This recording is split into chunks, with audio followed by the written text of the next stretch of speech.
Oh, oke. Halo teman-teman komunitas hiperbaric, alhamdulillah hari ini kita ada tamu Mr. Gobin Fasdev, coaching masalah breathing, motivator juga mungkin ya Pak Gobin. Kalau beliau ini lebih ke kondisi hipoksia, terus kondisi hiperkapnia. Kita yang di komunitas hiperbaric itu lebih ke bagaimana caranya untuk meningkatkan oksigen ke aliran darah dengan kondisi yang disebut hiperoksia. Nah, saya yakin ada titik temunya. Ya. Pak Gobin mungkin bisa memperkenalkan dirinya, Ya, Pak Gobin, silakan. Ya, terima kasih Dokter Agni. Saya senang sekali karena Anda dapat begitu banyak ilmu baru dan diundang di sini klinik Dokter Agni dan mencoba hiperbarik. Saya kan mempelajari tentang bagaimana hypooksia. Sementara hyperbaric itu hyperoksia. Nah, saya itu selalu percaya bahwa yin dan yang itu tidak dipotong dengan garis tegas, tapi mereka saling berpelukan. Di mana di dalam putih ada hitam, di dalam hitam ada putih. Sama seperti ilmu yang saya pelajari olah nafas itu, bahwa oksigen ini memerlukan karbon dioksida untuk masuk ke dalam sel. Teman-teman itu bertanya, Pak Gobin, hyperbaric bagaimana? Hyperbaric bagaimana? Nah, saya pikir ilmu saya masih sedikit nih di hyperbaric, makanya itu saya kepingin ngobrol sama Dokter Agni tentang apa dan sekaligus mencoba begitu. Dan tadi kita ngobrol menarik sekali, Dok. Itu ada paradoks hipoksi, hyperoksi. Saya pikir saya akan mempelajarin hal ini dan kemudian ya semoga kita bisa lebih dalam mendalamin ini, karena kan nggak semua orang punya akses juga ke hyperbaric, atau mungkin mereka-mereka yang sudah hyperbaric juga bisa melakukan teknik nafas tertentu di dalam chamber atau di luar sehingga dapat kebaikan bersama begitu. Untuk masalah breathing memang kita sudah lakukan dalam chamber hiperbaric. Jadi kalau chamber hiperbaric yang di tempat saya itu sedikit berbeda dengan chamber hiperbaric di rumah sakit. Menarik sekali. Dimana kalau di rumah sakit kan mereka sangat menekankan oksigen 100% dan di-deliver dengan alat seperti masker penerbang bisa mendeliver oksigen mendekati 100% itu. Ya. Cuman di klinik saya itu saya menggunakan cara yang lain untuk mendeliver oksigen yang 100%.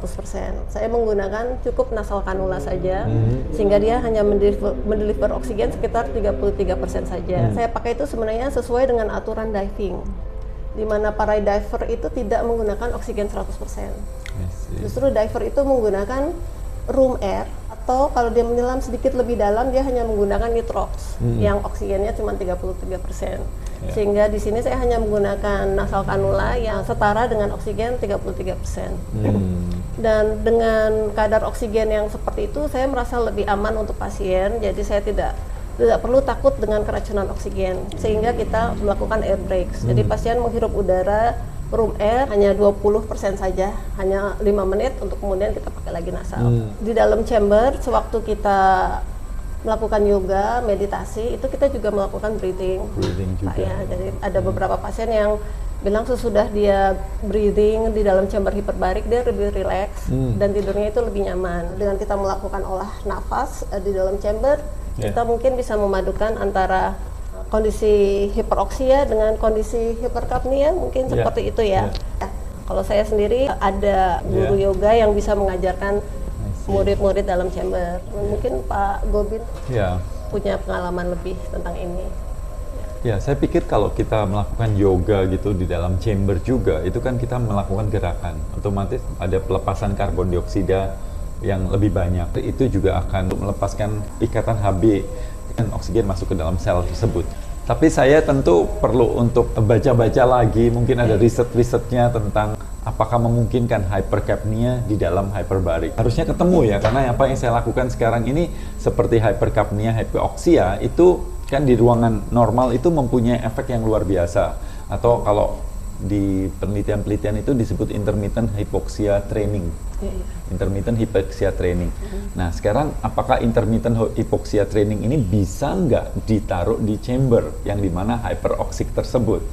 Nah, tentu ini baru sesuatu yang baru kepikiran sih tadi itu. Jadi saya sangat-sangat berharap juga teman-teman di komunitas atau Dokter Ani atau teman-teman sejawat dokter juga mungkin kalau ada info-info tentang hal ini bisa saling support, mungkin dapat penelitiannya di mana Siapa tahu itu bisa meningkatkan efektivitas dari hyperchamber. Ya, kalau kita di dunia medis yang dimainkan itu oksigen sebenarnya, oksigen yang 100% ya.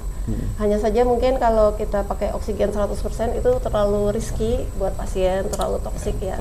Mungkin kita bisa menciptakan kondisi hipoksik, hiperoksik paradoks dengan memainkan nafas, Ya. dengan menahan nafas ya. Jadi dalam chamber hiperbarik itu kita bisa menahan nafas tuh lebih lama. Pasti. Saya pribadi mungkin sekitar 3 menit bisa menahan nafas dalam chamber hiperbarik. Mungkin kalau Pak Gobin bisa jauh lebih lama dari itu, karena Pak Gobin terbiasa dengan olah nafas ya. Oksigen itu kita hanya membutuhkan sekitar 18, 19, 20, 21% ya. Jadi kalau begitu kita memberikan oksigen lebih dari itu, kemudian itu udah mulai toksik. Sehingga kita berapapun oksigen yang kita berikan, kita harus ada waktu di mana kita melepaskan si oksigen 100% itu dan kita breathing room air. Ya. Kalau di dalam chamber setiap 30 menit kita lepas.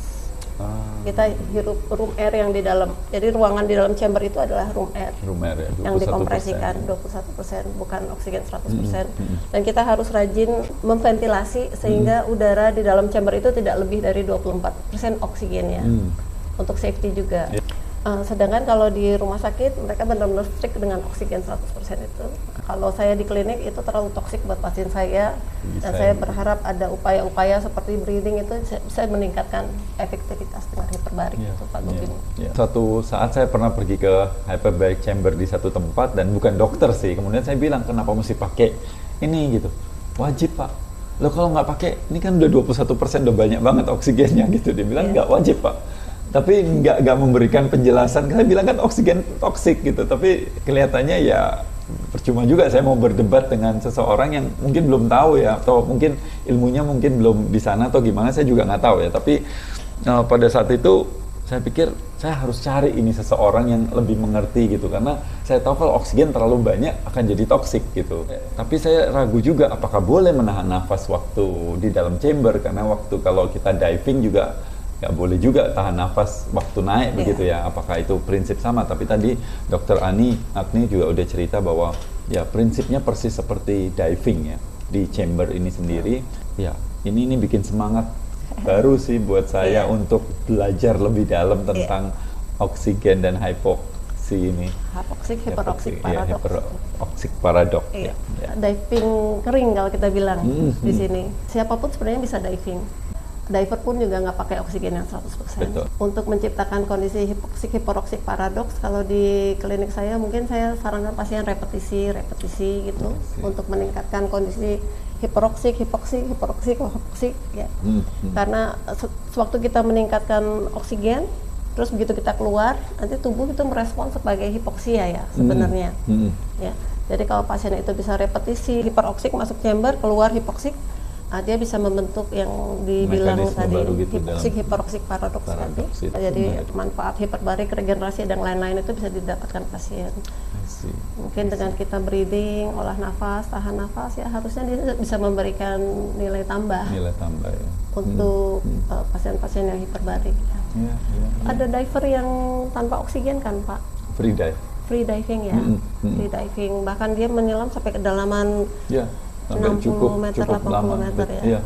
Bahkan juara dunia itu mungkin 130 atau berapa 130 gitu ya meter yang ya. Betul.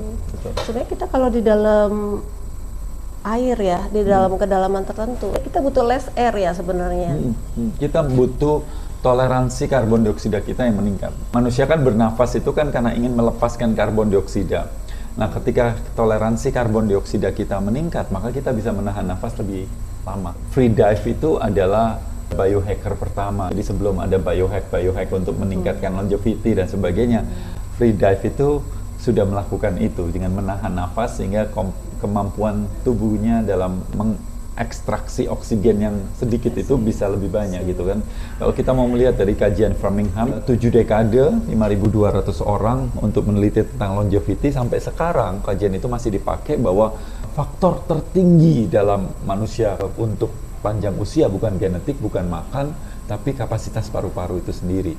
Bahkan mereka-mereka yang dapat transplantasi paru-paru yang lebih lebar, lebih besar, itu angka harapan hidupnya lebih tinggi daripada mereka yang rendah gitu. Jadi paru-paru ini perlu untuk dimaksimalkan. Nah, rata-rata mungkin kita punya kapasitas paru-paru 6 liter, tapi kemampuan ini bisa ditinggikan. Bahkan guru saya langsung, Stig Severinsen, dia punya 10 rekor dunia. Waktu itu rekornya dia nahan nafas 22 menit. Sekarang rekornya udah pecah jadi 29 menit. 22 menit di dalam air? Di dalam air, bukan masuk ya, tapi masuk sedikit aja gitu. Jadi di dalam air tapi tidak bernafas begitu. Itu statik ya, itu 29 menit, rekor yang terbaru. Dan kapasitas paru-paru si Stig Severinsen itu kalau nggak salah 14 liter. Jadi dia bisa memaksimalkan dari 6 liter normalnya menjadi 14 liter. Itu luar biasa banget kan, dengan cara teknik menahan nafas, free dive dan sebagainya.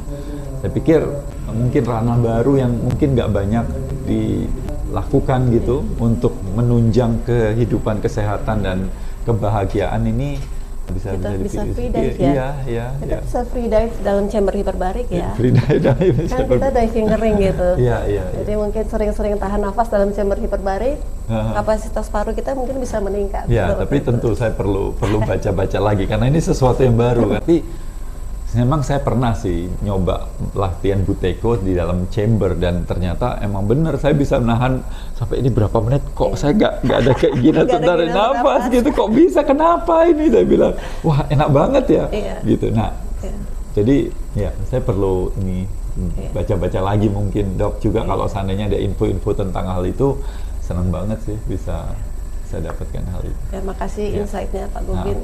Ada yang mau disampaikan lagi? Ya, so saya sebagai seseorang yang baru belajar tentang hiperbarik, teman-teman komunitas hiperbarik, salam kenal semuanya dan senang sekali kalau seandainya saya bisa dapat diskusi atau masukan atau apapun itu ilmu dari teman-teman yang mungkin bisa memperkaya dan saya bisa sharing kepada komunitas atau teman-teman yang dimana belajar teknik nafas dengan saya begitu.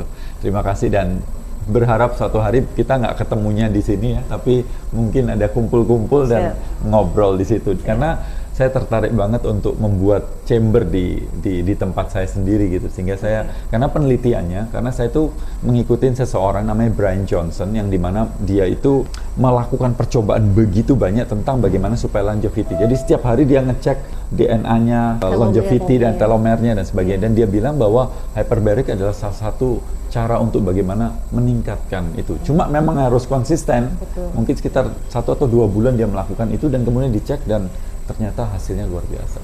Maka itu saya tertarik. Okay. Ya. Makasih. Terima kasih Dok. Terima kasih teman-teman komunitas hiperbarik.